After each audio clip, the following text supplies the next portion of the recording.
ইসলাম বিরোধীরা আরও একটা প্রশ্ন ছুড়ে দেয়, আর তা হলো মুসলিমরা দাবি করে আল্লাহ তাআলা সর্বজ্ঞানী, আর একজন স্রষ্টা যদি সর্বজ্ঞানী হন তাহলে তিনি কেন কাউকে পরীক্ষা করবেন? কারণ তিনি তো আগে থেকেই সবার মনের অবস্থা জানেন, তাহলে পরীক্ষা নেবার আবশ্যকতা কি? এবং আমরা কোরআন হাদিস থেকে দেখি যে শুধু নবী রাসূলদের না, আরো অনেককে আল্লাহ তাআলা পরীক্ষা নেন, সাধারণ মানুষকেও আল্লাহ তাআলা পরীক্ষা করেন। আল্লাহ তাআলা কেন তার বান্দাদেরকে পরীক্ষা করেন এই প্রসঙ্গে আল কোরআনে বেশ কিছু আয়াত এসেছে।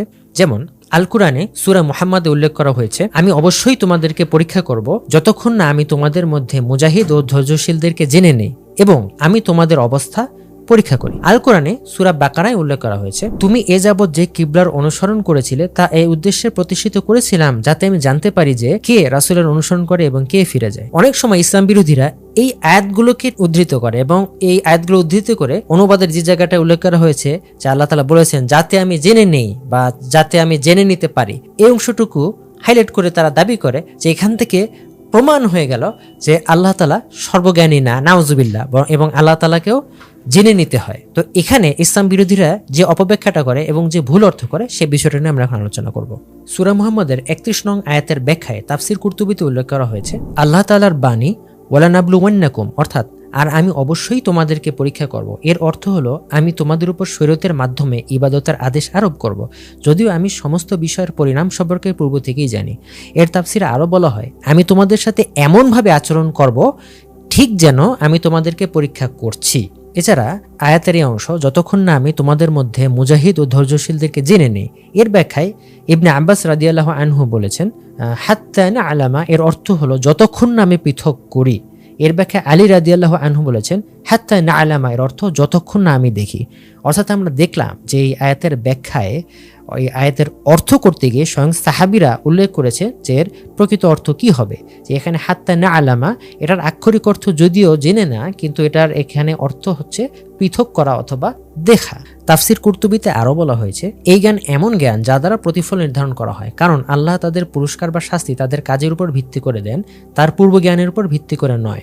কাজেই এর অর্থাৎ আলোচ্য আয়াতের ব্যাখ্যা হচ্ছে যতক্ষণ না আমি মুজাহিদদের কর্মকে প্রত্যক্ষভাবে জেনে নিই, কারণ তাদেরকে যখন কোনো কাজ করার আদেশ দেওয়া হয় তখন তারা কি করে তা তিনি প্রত্যক্ষ করেন, সুতরাং পুরস্কার বা শাস্তি সেই প্রকাশিত কর্মের উপর ভিত্তি করে নির্ধারিত হয়। এবং আমি তোমাদের অবস্থা পরীক্ষা করি, এর অর্থ হলো আমি তোমাদের পরীক্ষা করব এবং তোমাদের কর্মকে প্রকাশ করে দেব। আমার মনে হয় প্রিয় দর্শক আপনাদের কাছে পরিষ্কার হয়ে গেছে যে আলোচ্য আয়াতগুলোতে আল্লাহ তাআলা পরীক্ষার যে উদ্দেশ্য বর্ণনা করেছেন যাতে তিনি জেনে নেন যেটা শাব্দিক অর্থ, সেটার প্রকৃত মানে কি সেটা তাফসীর কুরতুবীর আলোচনা যেখানে সাহাবীদের ব্যাখ্যা উল্লেখ করা হয়েছে, আপনাদের নিকট সেটা হয়তো পরিষ্কার হয়ে গেছে। এর অর্থ মোটেই এই না যে আল্লাহ তাআলা আগে থেকে মানুষের কর্মের ব্যাপারে জানেন না, বিষয়টা মোটেই এরকম না, বরঞ্চ আল্লাহ তাআলা এখানে মানুষের কর্মকে পৃথক করে দেন এবং মানুষের কর্মকে প্রকাশ করে দেন, এবং আল্লাহ তাআলা মানুষকে বিচার করেন তার এই প্রকাশিত কর্মের ভিত্তিতে, তার পূর্বজ্ঞানের ভিত্তিতে না। আর মানুষের সেই কর্মটাকে প্রকাশ করে দেওয়ার জন্যই আল্লাহ তাআলা পরীক্ষা নেন।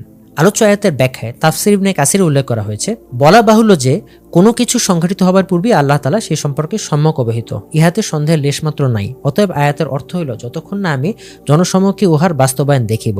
এই জন্যই হযরত আব্দুল্লাহ ইবনে আব্বাস রাদিয়াল্লাহু আনহু এই ধরনের ক্ষেত্রে না'লামা এর অর্থ করেন নারা, অর্থাৎ দেখার অর্থে ব্যবহার করেন। সূরা বাকারার 143 নং আয়াতের ব্যাখ্যায় তাফসীর আদওয়াউল বায়ানের বরাতে তাফসীর জাকারিয়াতে উল্লেখ করা হয়েছে, আয়াতে যে শব্দটি ব্যবহার করা হয়েছে তা হচ্ছে লিনা আলামা, এর শাব্দিক অর্থ হচ্ছে যাতে আমরা জানতে পারি।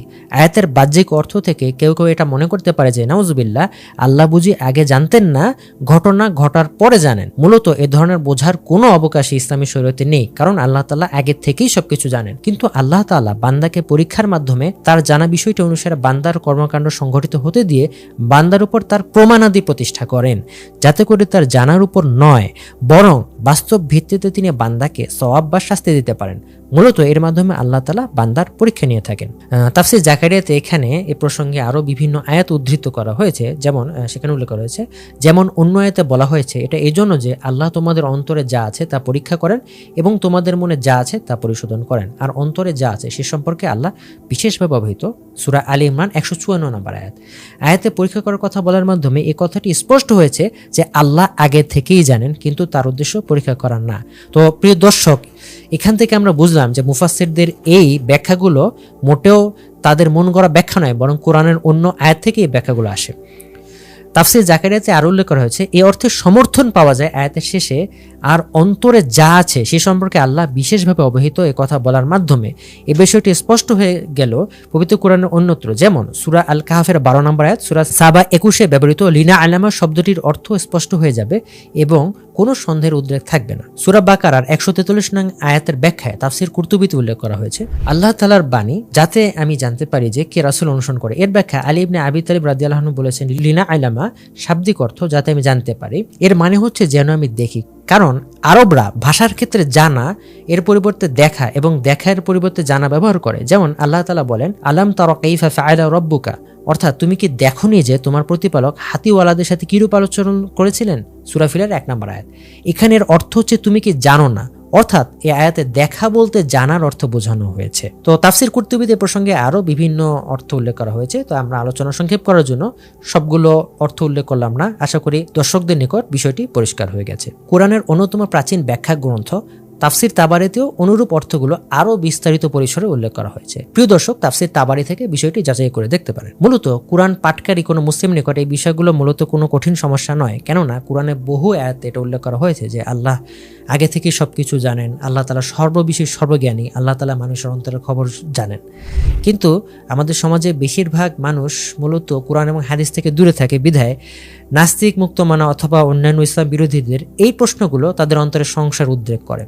আশা করি আমাদের এতক্ষণের আলোচনা দ্বারা দর্শকদের নিকট এটি স্পষ্ট হয়েছে যে আল্লাহ তাআলা অবশ্যই আগে থেকে সবকিছু জানেন, কিন্তু আল্লাহ তাআলা ইনসাফ হিসাবে মানুষকে পরীক্ষা করেন যাতে মানুষের কর্মগুলো প্রকাশ্য হয়ে যায়, মানুষের কর্মগুলো প্রকাশিত হয়ে যায়, মানুষের কর্মগুলো পৃথক হয় এবং এই প্রকাশ্য কর্মের ভিত্তিতে মানুষকে বিচার করা যায়।